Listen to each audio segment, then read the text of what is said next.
नमस्कार विद्यार्थियों। हम कर रहे हैं इटली का एकीकरण। इससे पहले हम 5 व्याख्यान कर चुके हैं और यह अंतिम व्याख्यान है। विगत व्याख्यान की यदि हम बात करें तो विद्यार्थियों उसमें हम नेपल्स और सिसिली में विद्रोह किया, गैरिबाल्डी का कंट्रीब्यूशन क्या रहा वो हमने प्रारंभ किया। और फिर जो सिसिली में विद्रोह और फिर नेपल्स में विद्रोह और गैरिबाल्डी जो कि वो उस समय नेता था और वो लीड कर रहा था। तो नेपल्स के अंदर गैरिबाल्डी ने प्रवेश किया, अधिकार कर लिया और वहाँ की जनता ने उसका भव्य स्वागत किया और गैरिबाल्डी ने स्वयं को नेपल्स का अधिनायक घोषित कर दिया। तत्पश्चात उसने रोम पर अधिकार करने की योजना बनाई। उसने यह पहले ही घोषणा कर दी थी कि वह सिसिली और नेपल्स को तभी इटली राज्य में सम्मिलित करेगा जब वह रोम को विजय करके विक्टर एमेनुएल को इटली का सम्राट घोषित कर देगा। ये बातें विद्यार्थियों हमने विगत व्याख्यान में की थी। अब गैरिबाल्डी को जो सफलताएं मिली, अब उसके बाद में ऐसा नहीं है कि कठिनाइयां समाप्त हो गई थी, अभी भी कठिनाइयां थी। गैरिबाल्डी अपनी विजयों से जो उसको अब तक प्राप्त हुई उनसे प्रोत्साहित होकर रोम पर आक्रमण करने की योजना बना रहा था। इससे अंतर्राष्ट्रीय कठिनाई उत्पन्न होने की संभावना थी, क्योंकि रोम की सुरक्षा के लिए फ्रांसीसी सैनिक वहां तैनात थे। फ्रांस की सेना थी वहां पर। अतः रोम पर आक्रमण करने से फ्रांस से युद्ध हो सकता था और फिर नेपोलियन का हस्तक्षेप होना स्वाभाविक था। गैरिबाल्डी वेनेशिया पर भी आक्रमण कर सकता था। ऐसी स्थिति में ऑस्ट्रिया से युद्ध अनिवार्य था।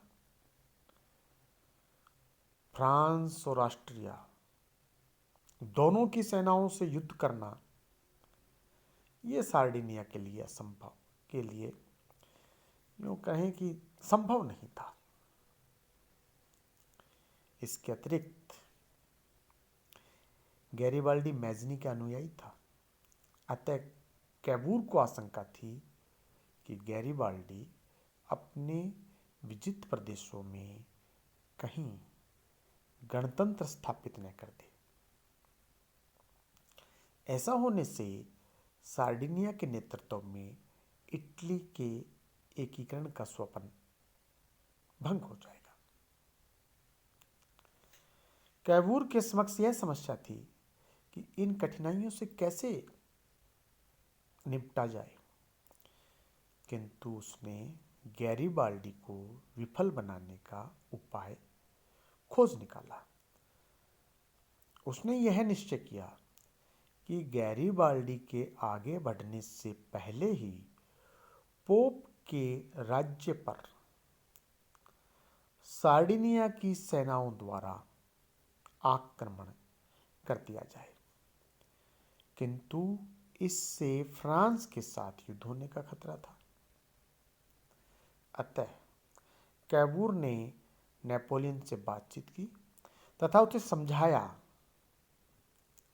कैवूर ने नेपोलियन से बातचीत की तथा उसे समझाया कि गैरिबाल्डी की प्रगति को रोकने के लिए पोप के राज्य में सेना भेजना आवश्यक है।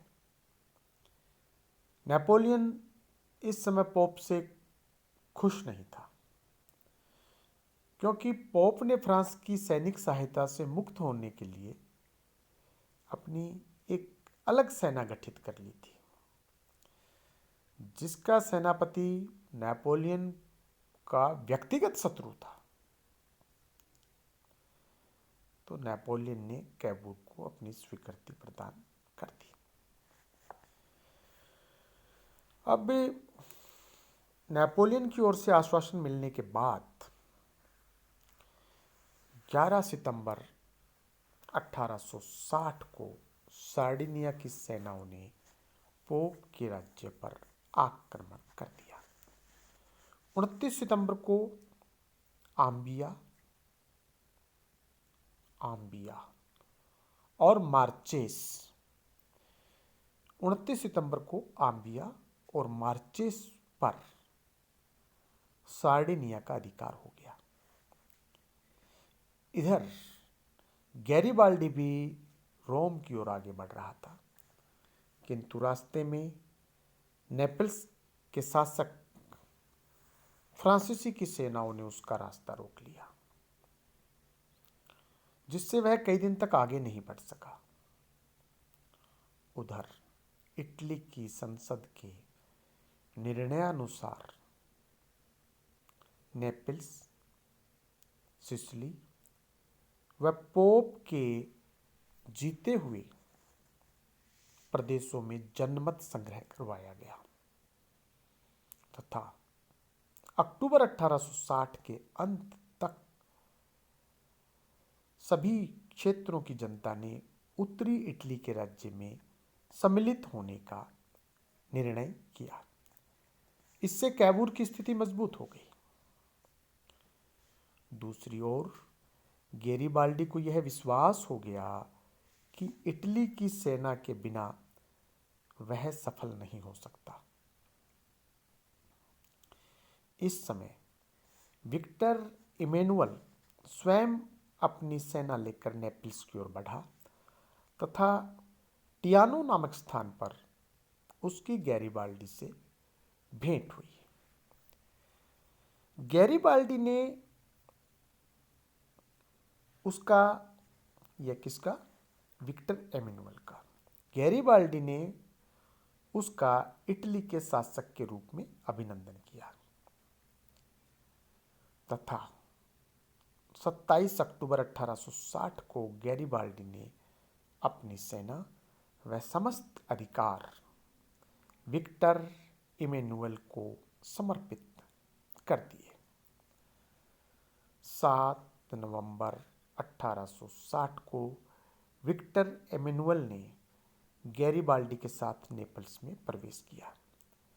तत्पश्चात गैरिबाल्डी अपने फार्म हाउस, अपने क्षेत्र, अपनी जमीन केप्रीरा टापू चला गया।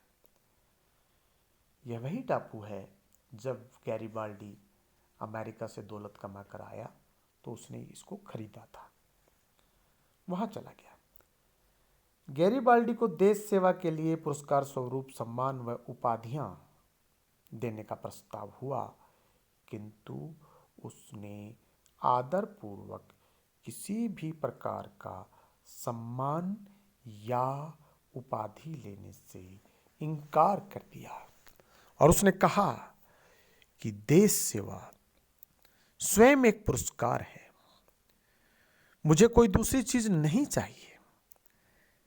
गैरिबाल्डी अपने केप्रीरा टापू में जाकर वहीं खेती करने लगा। फरवरी 1861 में ट्यूरिन में इटली की प्रथम संसद की बैठक हुई, जिसमें रोम और वेनेशिया को छोड़कर समस्त इटली के प्रतिनिधि सम्मिलित हुए। विक्टर इमैनुअल को विधिवत इटली का शासक घोषित किया गया।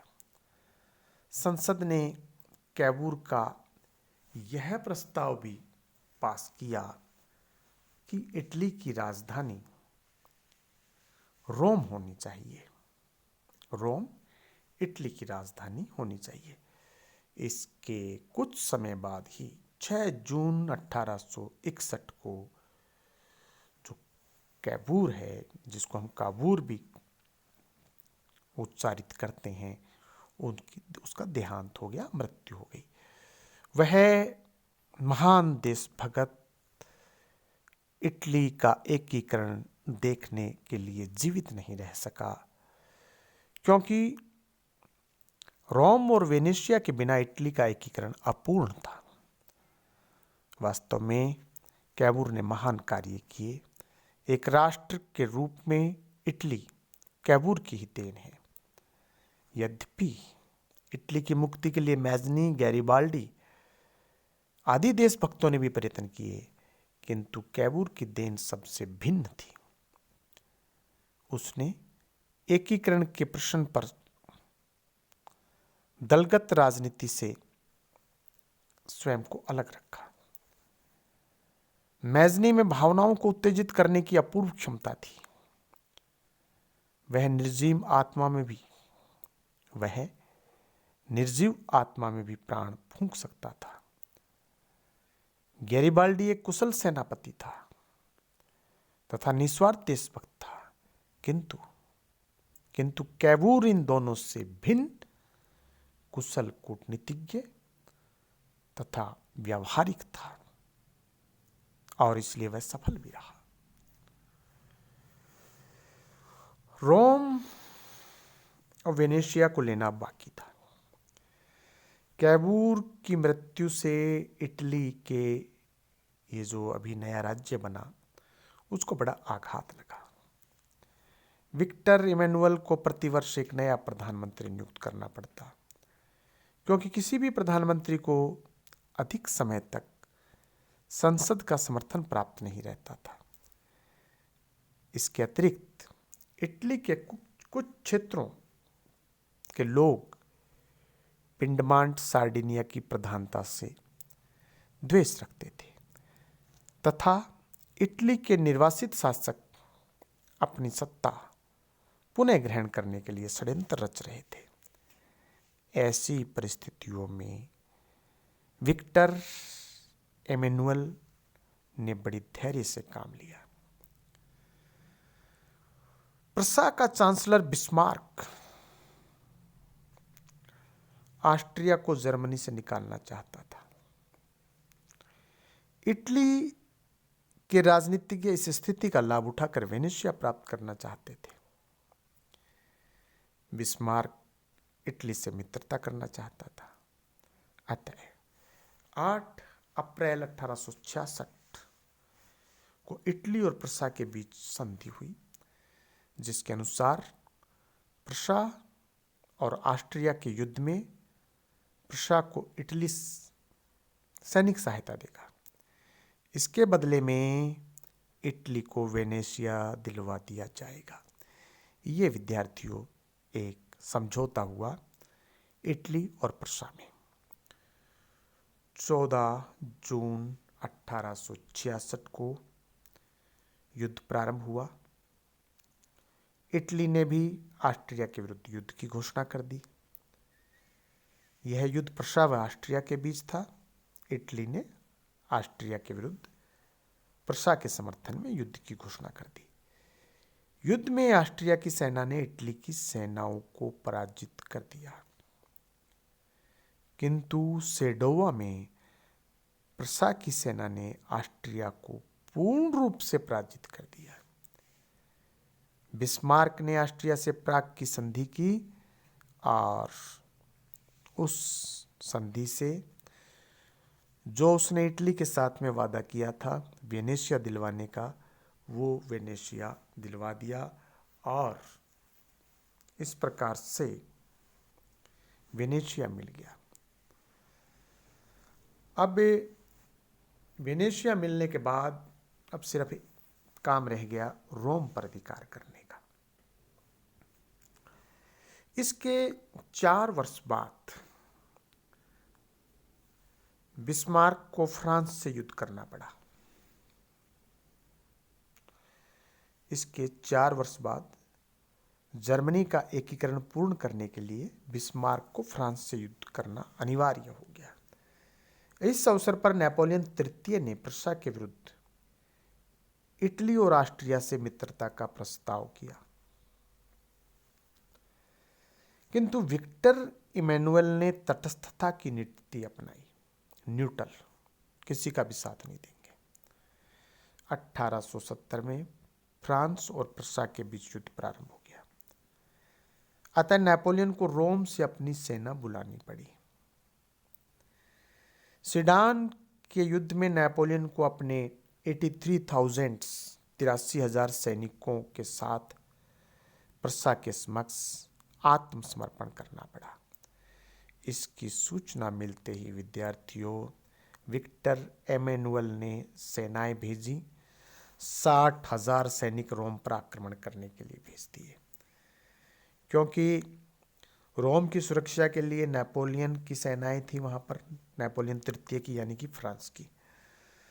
अब नेपोलियन ने वहां से अपनी सेनाएं बुला ली, क्योंकि उसको युद्ध लड़ना था प्रशा के साथ में। अब यहां वो पराजित हो गया। यहां पराजित हो गया तो अब विक्टर एमेनुअल के पास में मौका था रोम को प्राप्त करने का, क्योंकि केवल रोम ही बचा था।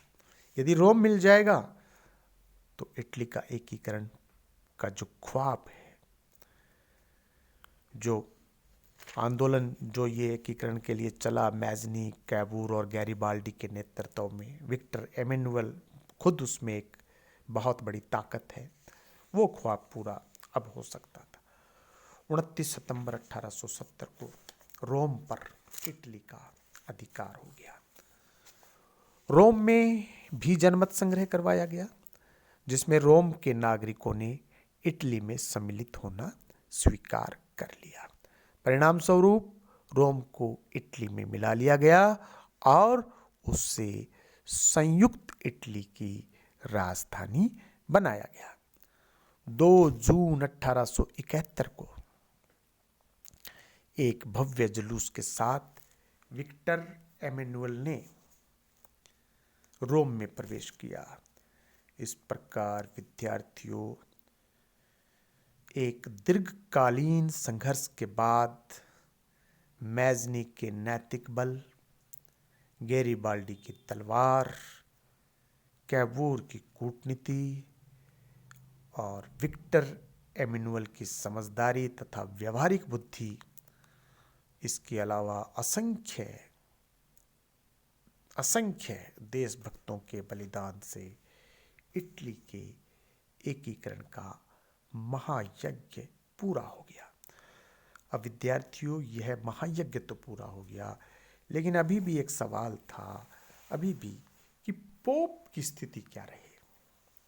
पोप, जिसके बारे में आपको बताने की आवश्यकता नहीं है कि पोप क्या है, क्या पोप का अस्तित्व था, ये आप इतिहास के विद्यार्थी जानते हैं, क्योंकि फर्स्ट ईयर में हमने इसके बारे में बहुत चर्चा की है। पोप अब जहाँ रहता था वो अब संयुक्त इटली की राजधानी थी, यानी कि रोम। अब एक ही नगर में 2 सत्ताएं, एक सत्ता राजा यानी विक्टर एमेनुअल की, दूसरी सत्ता पोप की। अब इन दोनों के पारस्परिक संबंधों की समस्या थी, क्या किया जाए। विद्यार्थियों इस समस्या का हल 1871 में ही इटली की संसद में कर लिया गया। संसद ने एक कानून, लॉ ऑफ पेपल गारंटीज, पारित किया। इस कानून के अनुसार पोप का निवास स्थान और उसके चारों ओर का कुछ क्षेत्र पोप को दे दिया गया। इस क्षेत्र पर पोप की सर्वोच्च सत्ता स्वीकार की गई। पोप की स्थिति एक स्वतंत्र शासक के समान रखी गई, लेकिन कहाँ, जो एरिया उसको अलॉट कर दिया, जहां उसका निवास स्थान, तो उस चर्च के चारों तरफ का एरिया, और उस क्षेत्र में कह दिया कि इटली का कोई कानून लागू नहीं होगा। तथा इटली राज्य का कोई कर्मचारी वहां प्रवेश नहीं करेगा। पोप के अधिकारों का हनन नहीं होगा। पोप अन्य देशों में अपने राजदूत भेज सकेगा तथा अन्य देशों के राजदूत पोप के यहाँ रह सकेंगे। तो इस प्रकार विद्यार्थियों, उन्होंने इटली के लोगों, इटली की संसद ने पोप के मान सम्मान को बचा करके रखा और इटली की राजनीतिक सत्ता को भी। और ये जो हमने इटली के एकीकरण का जो अध्याय पूरा किया था विद्यार्थियों, इसी के साथ में वो अध्याय संपूर्ण होता है। बहुत बहुत धन्यवाद।